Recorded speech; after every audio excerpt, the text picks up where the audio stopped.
Hello hi नमस्कार. आज परत एक नवीन रेसिपी तुमच्याबरोबर शेअर करते. बटाट्याची भजी. साधी सिंपल रेसिपी आहे, पण तरीसुद्धा ह्याच्यामध्ये मी बऱ्याच गोष्टी अशा सांगितलेल्या आहेत की तुम्ही व्हिडिओ अजिबात स्किप न करता शेवटपर्यंत बघा, म्हणजे तुम्हाला कळेल. इथे मी अजिबात सोडा न वापरता आपण बटाट्याची क्रिस्पी अशी भजी कशी करू शकतो आणि ती अगदी बराच वेळ अशी टम्म अशी फुगलेली कशी काय राहू शकते, अशा छोट्या मोठ्या खूप साऱ्या ट्रिक्स सांगितलेल्या आहेत. त्याच्यामुळे वेळ न घालवता आपण रेसिपीला सुरुवात करूया. आणि सगळ्यांची फेवरेट असलेली ही रेसिपी असल्यामुळे व्हिडिओ अजिबात स्किप न करता शेवटपर्यंत बघा. 2 बटाटे छानपैकी अगदी साल विलं काढून व्यवस्थित अगदी पाण्यात टाकून ठेवूया आधी. घेताना मी 3 घेतले होते, पण मोठे होते बटाटे, त्याच्यामुळे 2 ह्याच्यामध्येच भरपूर भजी होऊ शकते, म्हणून मी इथे 2च बटाटे घेतलेले आहेत. आता बटाट्याचे एकदम जाडे पण नाहीत आणि एकदम पातळ पण नाहीत, असे मध्यम आकाराचे जरासे कापायचे आहेत. कारण का जाडा बटाटा असा कापला ना की मग त्याचं आहे ना ते एकदम जाड अशी खायला वेगळीच अशी भजी लागते. एकदम पातळ कापला तर ते नीट तळायला ती होत नाही. त्याच्याने मी असं एकदम जाडा आणि बारीक एकदम असं न करता असं व्यवस्थित असं आपण तो कापून घ्यायचा. तुमच्याकडे स्लाइस म्हणजे कट करायला असेल स्लायसर तर मी त्याच्यावरती केलात तरीसुद्धा चालेल. आता इथे आपण बेसन घ्यायचं आहे 1.5 कप. बेसन घेताना कधीही ते चाळूनच घ्यायचं.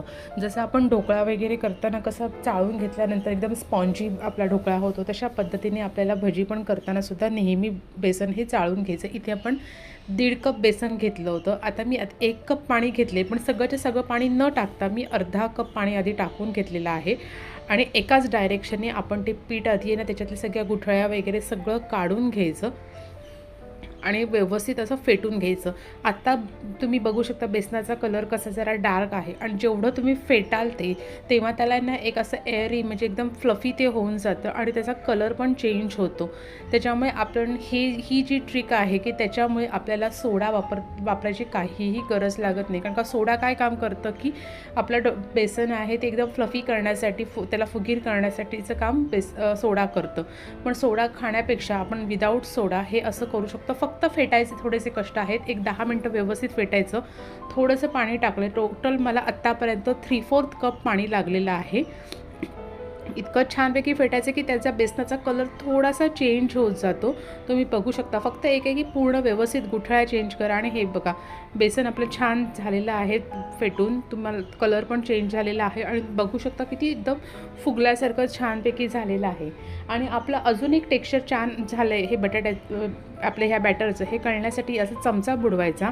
आता चमचा बुडवल्यानंतर बघू शकता की बॅटर लगेच खाली येत नाही आहे. पूर्णपणे व्यवस्थित त्याने चमच्यावरती होल्ड केले, म्हणजे आपल्या बटाट्याच्या कापांवरती सुद्धा तो व्यवस्थित होल्ड करेल. ह्याचा अर्थ आपण पाण्याचं प्रमाण पण आपलं परफेक्ट झालेलं आहे.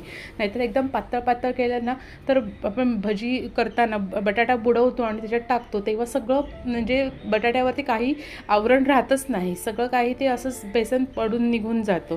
म्हणून हे बेसन फेटताना ह्याचे म्हणजे आपण जे फेटतो त्यावेळेला पाण्याचं प्रमाण हे बेताने करायचं. इथे मी 2 मोठे चमचे तेल टाकून घेतलेलं आहे. तेल तुम्ही गरम टाका नाहीतर गार टाका. मी ते गारच घेतलेलं आहे. आणि ते सुद्धा आपल्या हे आपला जो भजी आहे ती कुरकुरीत करण्याचा खूप मोठा त्याच्यामध्ये हात असतो. त्याच्यामुळे तेल आवर्जून टाका. तेल टाकल्यानंतर सुद्धा आपण सगळं व्यवस्थित फेटून घेतलेलं आहे. तुम्ही बघू शकता आपला बेसनाचा कन्सिस्टन्सी कशी एकदम आहे. एकदम पातळ पण नाही आणि एकदम घट्ट जाडसर नाही. इथे 1/4 टीस्पून मी हळद घेतलेली आहे. 1/4 टीस्पून लाल तिखट घ्यायचं आहे. लाल तिखट जास्त घ्यायचं नाही, नाहीतर भजीचा कलर चेंज होतो, एकदम काळपट होऊन जाते. ओवा 1 टीस्पून घेतलेला आहे. मीठ चवीनुसार टाकून घ्यायचं आहे आणि सगळं काही व्यवस्थित आपण मिक्स करून घ्यायचं आहे. आणि इथे तुम्ही बघाल की प्रत्येक भजी कशी मस्तपैकी टम्म फुगलेली आणि छान होऊ शकते. फक्त हे आपण जे बेसन भिजवताना फेटतो त्या फेटण्यावरती ह्या सगळ्या गोष्टी आहेत. त्याच्यामुळे सोडा न वापरता सुद्धा एकदम छान खुसखुशीत आणि बराच वेळ अशी टम्म फुगलेली भजी राहण्याचे हेच एक ट्रिक्स आहे की आपण बेसन कसं फेटतो. आता हे सगळं व्यवस्थित आपण मसाले मिक्स करून घेतलेले आहे. तेल गरम करायला ठेवलेलं आहे. आता आपला बॅटर हा आपण साईडला ठेवूया. आता अजून एक गोष्ट तुम्हाला सांगते. हे बघा मगाशी दाखवायचं राहिलं की आपण 1 कप पाण्यामध्ये एवढं पाणी शिल्लक राहिलेलं आहे. आपल्याला 3/4 कपच पाणी लागलं होतं. आता ही बटाट्याची जी आपली कापं आहेत ती डायरेक्ट आपण बेसनामध्ये टाकून लगेच तळायला घ्यायची नाही, कारण का ते उचलताना हे बघा असं पाणी गळतं.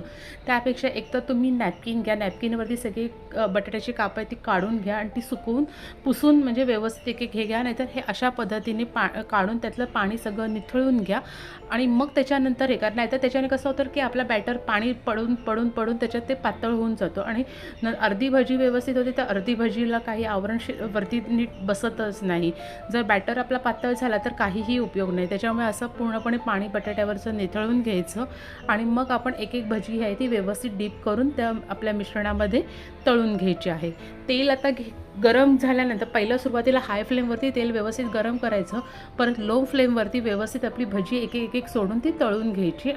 कारण कसं होतं एकदम हाय फ्लेमवरती घेतली की पहिल्या भजी असते की ती एकदम काळपट होऊन जाते आणि नंतरची भजी व्यवस्थित शिजत नाही आणि वरचं कवर व्यवस्थित होतं आणि आतला बटाटा असतो ना तो जरा कच्चटच राहतो. त्याच्यामुळे तेल गरम करून परत कमी करायचा गॅस आणि मग आपण आहे ती भजी व्यवस्थित अशी तळून घ्यायची. कारण का तेल गरम असेल आणि तीच तुम्ही ठेवली फ्लेम तर मग कसं होतं की भजी बाहेरून करपते आणि आतून बटाटा कच्चट राहतो. त्याच्यामुळे आतपर्यंत व्यवस्थित मऊसूत होण्यासाठी हे अशा पद्धतीने करायचं. तेल आधी गरम करायचं आणि मग कमी गॅसवरती शिजवून घ्यायची. तुम्ही बघू शकता आपली भजी कशी मस्तपैकी प्रत्येक भजी अशी व्यवस्थित अगदी टम्म अशी फुगलेली आहे आणि आपल्याला त्यासाठी सोड्याचा पण हे वापर करायला लागला नाही की जे मार्केटमधली लोकं असतात की ती भजी विकताना त्याच्यामध्ये सोड्याचा वापर करतात तर भजी कुरकुरीत आणि अशी फुगलेली दिसण्यासाठी. फक्त बेसन तुम्ही व्यवस्थित फेटलत ना तर तुम्हाला ह्या कुठच्याही गोष्टी करायला लागत नाहीत. हे बघा अशा पद्धतीने आपण छानपैकी सगळ्या भजी आहे ते तळून घेऊया. इथे अशा पद्धतीने आपली बटाट्याची भजी तयार झालेली आहे. रेसिपी आवडलीच तर रेसिपीला लाईक करा, तुमच्या आवडत्या व्यक्तींना शेअर करा. चॅनलवर नवीन चॅनल अजून सबस्क्राईब केलं नसेल तर लवकरात लवकर चॅनलसुद्धा सबस्क्राईब करा, कारण अशा सुंदर सुंदर आणि अगदी साध्या सोप्या सिंपल रेसिपी बघण्यासाठी आपल्या चॅनलला लवकरात लवकर सबस्क्राईब करा. चला तर भेटूया नवीन रेसिपी नवीन व्हिडिओसोबत. तोपर्यंत ही बटाट्याची भजी जी रेसिपी आहे तुम्हाला आवडली असेल तर मला नक्की कमेंट्स करून सांगा. थँक्यू.